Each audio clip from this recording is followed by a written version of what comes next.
morning, everybody. It's Diana with my edition of Gearbox Monday as we continue our weekly Monday videos. Apparently, Chili has decided that he is going to be the beginning of my video. So, the most important thing to me in my Gearbox is 100% this handsome man, Mr. Chili Monster, Daddy Todd Peppers.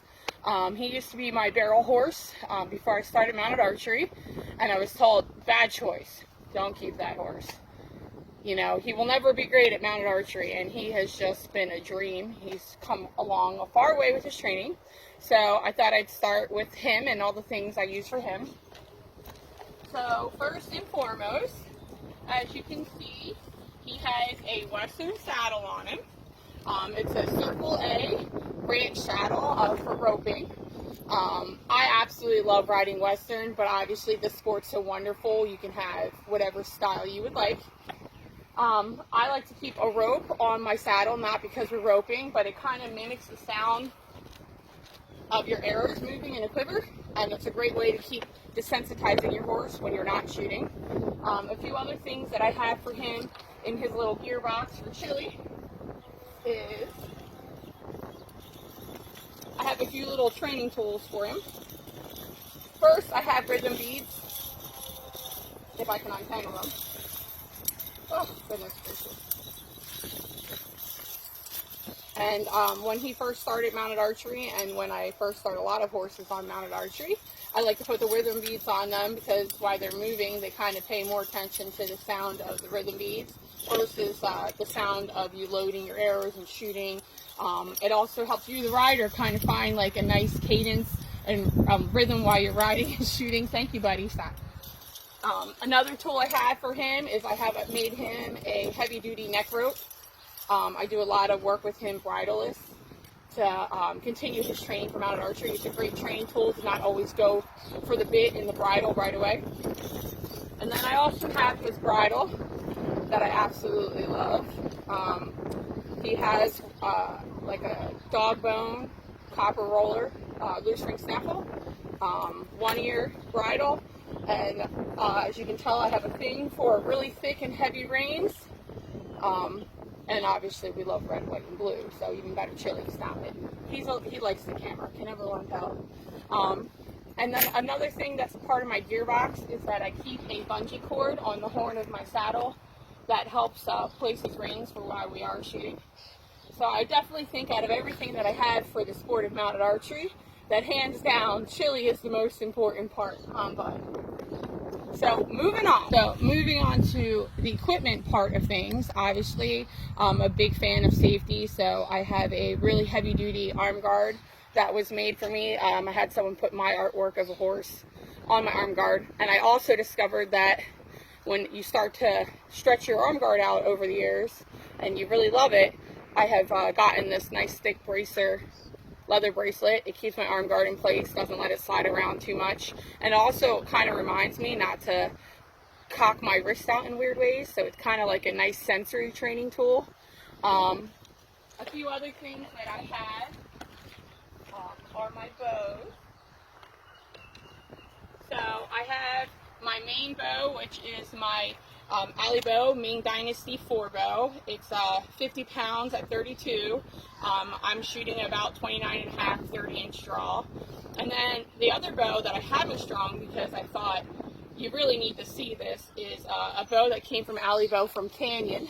And this is my red, white, and blue takedown. So when you look at this bow, you would be like, no way is that a takedown. Until it pops apart. And it goes together real simple.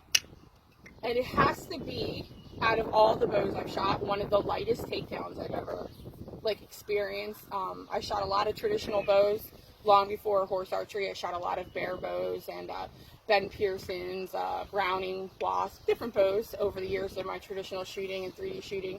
But this one has just boggled my mind because it's so light. You would never know that it can pop apart like that.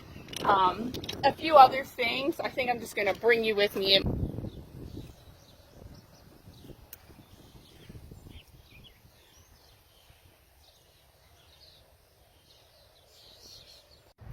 So continuing with my gearbox, I thought I'd go through all the other stuff that I kind of keep with me. And first I have is my quiver. It's an awesome hip quiver. I've loved it from day one. I got it from Trey out in Texas when I went to shoot with him. It's held up pretty well. I've had it about 5 or 6 years. I've gone really accustomed to it, but I think it's because my arms are so long that it sits lower on my hip, so it's pretty easy to pull my arrows and stuff out. Next I have my arrows. I shoot gold chip 500 spine. I like the field points to be able to screw in and out.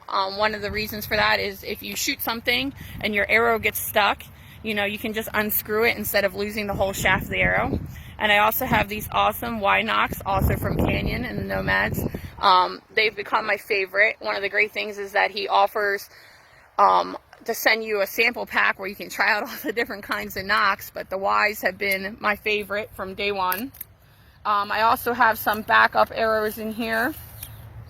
They're also gold tip hunters. These ones are weighed out and tuned to my alley bow, my Ming Dynasty bow, and they have a different kind of knock. It's kind of twisted. I'm not sure if I like them or not, but I have them in my gearbox.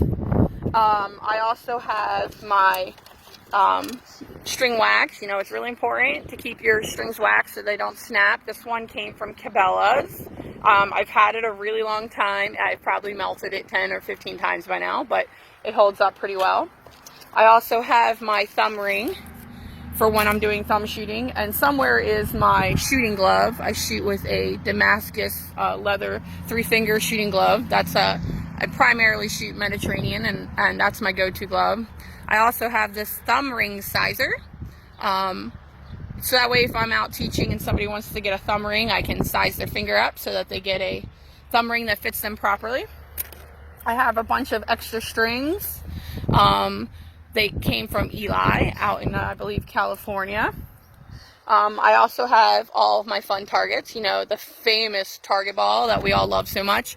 I love bringing it to new clubs and letting them experience it. It's a lot of fun, and everyone has a good time. I also have a fairly basic square foam target, and we do have some 3D deer targets. We also have a bunch of targets here that we keep. We have some blocks, and we make target stands and stuff here at the Chile Warriors. So we like to have a variety when we are shooting. That way, if you're doing cross country somewhere, you're kind of used to the different kinds of targets. So yeah, that's what I keep in my gearbox. So hopefully everyone's enjoying these fun videos. I know we're having a good time putting them together. And happy Monday. Hope everyone has a fantastic day.